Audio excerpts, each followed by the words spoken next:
So some of the steps to home ownership, obviously getting educated on the process is very important.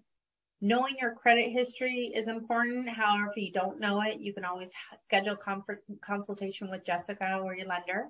You might have a budget in mind because even if you're pre-approved for a certain amount, doesn't mean that you necessarily have to spend that max amount. It's just good to know what you're comfortable with on a monthly payment level, and that will translate into what your pre-approval amount or the offer prices might range from and to. So do your research on your lending options. When you get your pre-approval amount, it's good to know what type of loan you have. Is the down payment coming from the state or from your own money or from another program or another resource? Those are all things that we as realtors want to know and need to know, because a lot of times those things influence what types of homes we go out and search for, or any restrictions that those loans might have on a house's condition or things of that nature. It's important to keep to your priorities.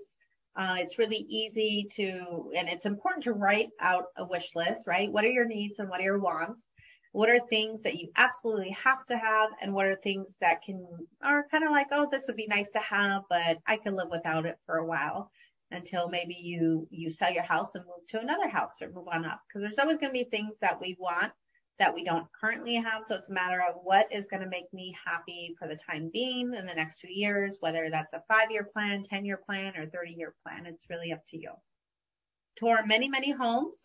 It's important when we schedule our tours with our clients that we don't set limits on the number of weekends or number of days that we go out and see homes. We enjoy touring homes. It gets us out there into the field, and it also gives us a good idea of what kinds of things our buyers are looking for. So we might do a one-on-one interview, for example, with our buyers before we go out and search for homes. However, it's really when we're in the home where we can ask more detailed questions and where we can read a lot of nonverbal communication as far as what are the buyer's priorities. Work with a good real estate broker. Work with somebody that you trust, somebody that you feel comfortable with. The real estate purchase and home ownership is a very emotional transaction and a financial transaction, but it's really important to be able to open up and be honest and communicate all your needs and wants at any given time. And then you're home.